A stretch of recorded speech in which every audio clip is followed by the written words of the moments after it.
Olá, nós retornamos então, retomamos o nosso estudo sobre a Santa Teresa d'Ávila e a sua obra Castelo Interior ou Moradas. E se vocês se recordam bem, nós temos falado sobre as primeiras moradas. A primeira morada inclui, antes da primeira morada, nós temos um cômodo que é incômodo em nossa vida, que é o porão. O porão onde nós não conseguimos ver, onde nós não conseguimos enxergar os obstáculos. O porão habitado por animais peçonhentos, como dizia Santa Teresa d'Ávila. E na primeira morada, nós fomos identificando quais são esses animais peçonhentos, que ela chama de serpentes, escorpiões, que são, no fundo, as nossas emoções e sentimentos negativos, todo o ódio que nós somos capazes de guardar dentro de nós, todos os sentimentos ruins que temos dentro de nós, todos os pensamentos maus que temos em relação aos outros. Isso são animais peçonhentos que habitam a nossa alma. E nós identificamos, portanto, esses animais quando nós falamos das primeiras moradas e que habitam os nossos lugares sombrios. Ninguém sabe que esses lugares existem em nós, porque nós apresentamos aos outros aquilo que nós gostaríamos que as pessoas vissem em nós, por trás de ações ou atitudes que à primeira vista possam parecer virtuosas, nós escondemos nossas sombras, nossos escorpiões e nossas serpentes. Agora, na segunda morada, então, depois de ter encarado os nossos monstros, nós somos levados a uma segunda mansão, que é como Santa Teresa denomina aqueles cômodos um pouquinho mais superiores da nossa alma, não totalmente superiores. A segunda morada não é uma morada ainda superior, faz parte das moradas inferiores. Mas nessa segunda morada, ela nos mostra que nós começamos a enfrentar esses monstros que estão em nós. E nós abrimos, então, começamos a abrir a nossa alma para saciar a sua sede em Deus. A segunda morada é o estado da alma que começa a despertar de um longo sono, começa a abrir os olhos, começa a entrar um pouco de luz naquele porão escondido e escuro da nossa alma.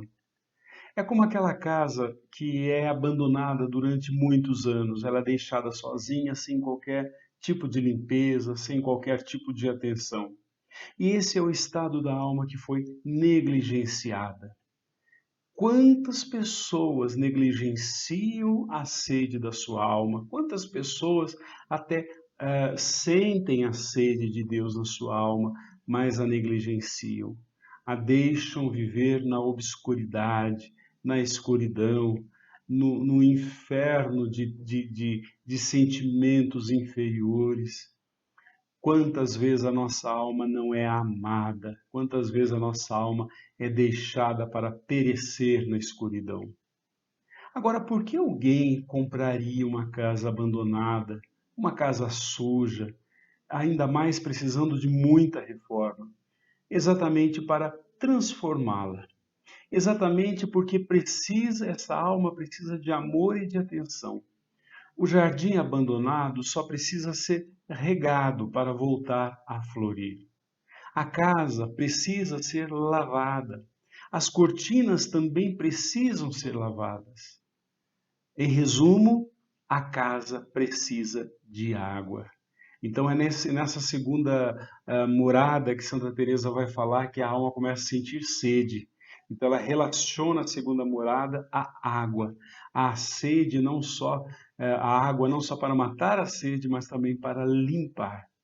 E isso mostra na segunda morada, nós começamos a ter consciência de que a nossa alma possui, de que esta casa, nossa alma, ela possui um potencial de se tornar uma linda mansão. Se nós moramos dentro de um casebre da nossa alma, na segunda morada nós começamos a entender que Deus não nos chamou para ser simples casebres caindo aos pedaços, mas uma linda mansão. Isso vem com a consciência da segunda mansão. A escuridão ela pode ser comparada ao olhar sem claridade. Então essa escuridão ela não está somente no lado exterior da nossa vida, mas ela também está nos nossos olhos que muitas vezes são tão acostumados com as trevas que com um menor vislumbre de luz a nossa vista fica ferida. Ela nos fere os olhos. Então essa cegueira não é só a cegueira que está à nossa volta, é a cegueira também dos nossos olhos, que não estão acostumados com a luz. Então, para qualquer nova situação da nossa vida, é preciso acostumar o olhar com a nova luz, antes de ver em profundidade. Jesus disse que a lâmpada do corpo é a alma. Se os nossos olhos estão bons para enxergar, então todo o nosso corpo fica iluminado.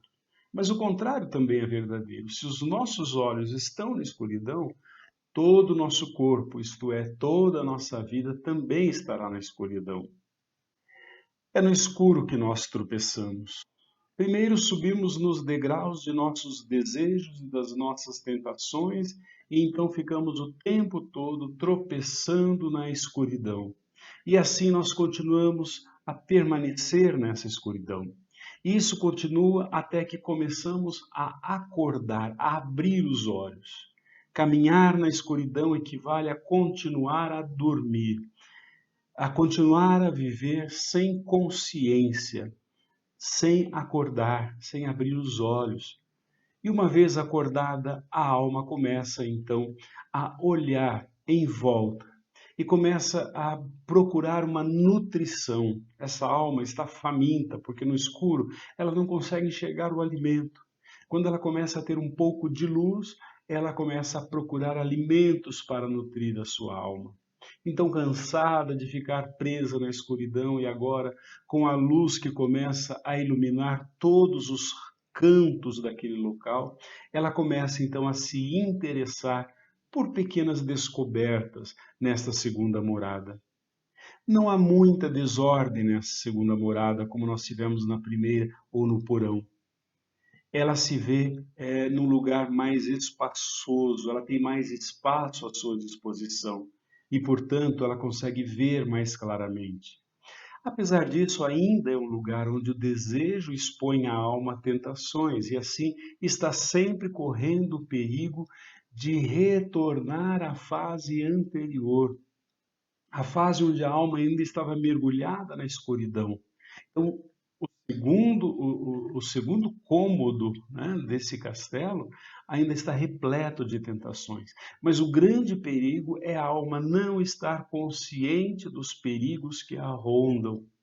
Teresa diz que nesse estágio há diversas ocasiões em que a alma faz muito bem em evitar as serpentes e os escorpiões, os animais peçonhentos que ainda estão por ali.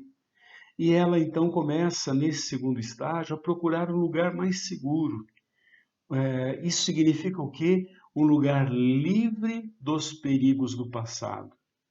Outro perigo nesse estágio é a alma, como começa a ter muita fome, ela começa também a se lançar a todo tipo de alimento. Ela começa a comer todo tipo de coisa.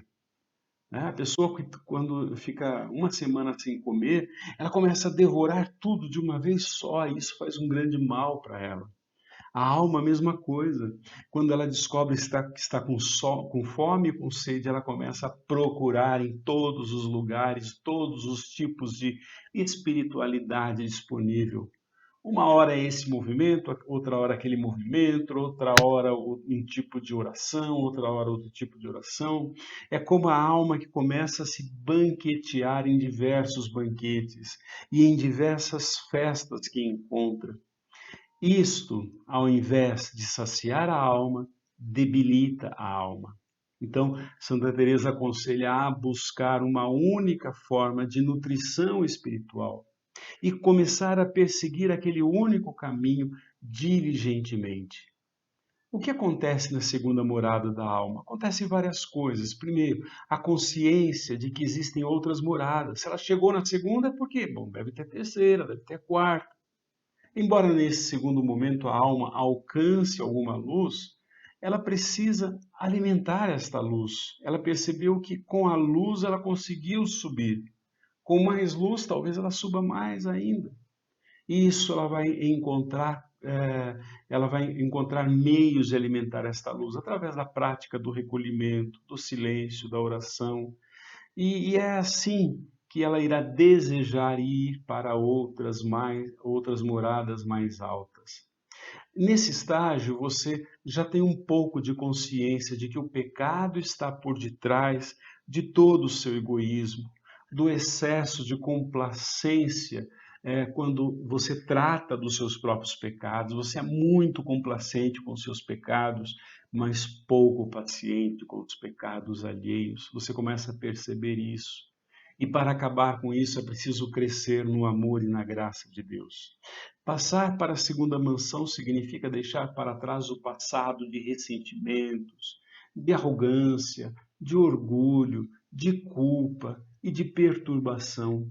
Mas também significa não só lembrar desses nossos pecados, mas se regozijar porque nós fomos capazes de avançar. Nós saímos, aliás, do porão e do primeiro cômodo e nós fomos para o segundo. Quer dizer, a alegria deve estar em nós porque nós conseguimos também avançar. Regozijar porque fomos capazes de avançar e de vencer as nossas próprias trevas, permitindo que a graça suplante a desgraça.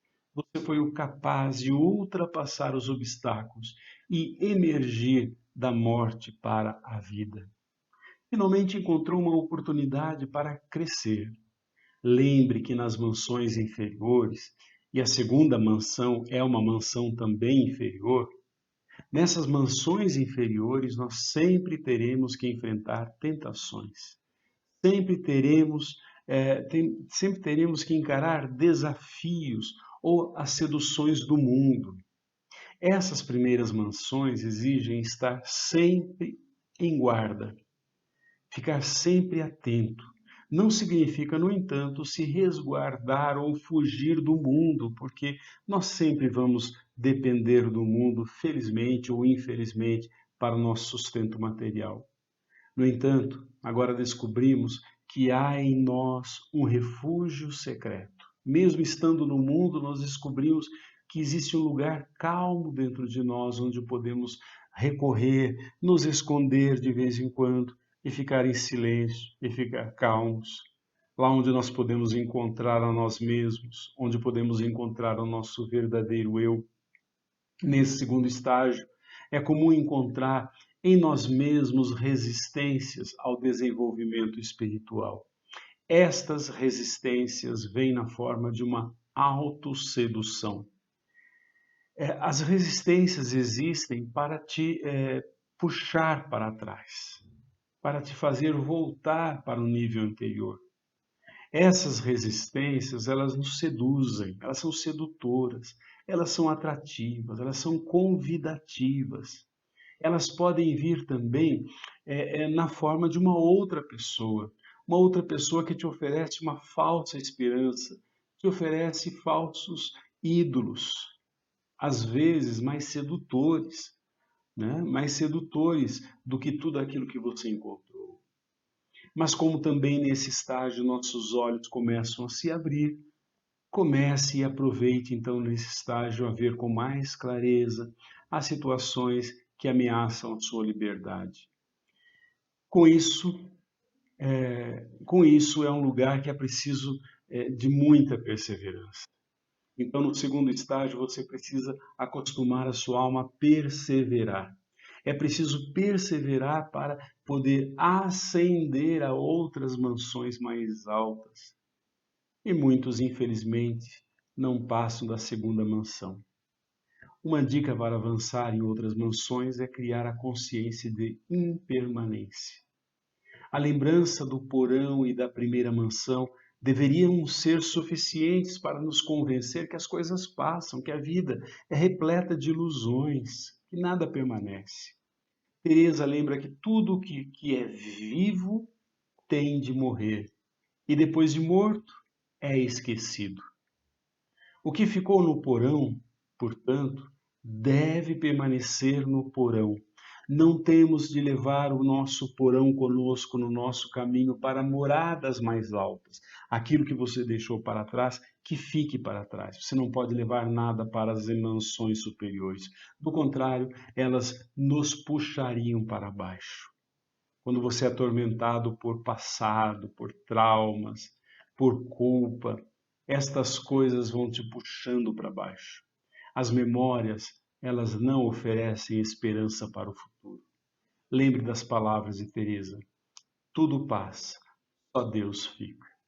A rendição e a aceitação são parte do processo de impermanência. Até num próximo encontro, onde nós nos elevaremos à terceira morada. Até lá.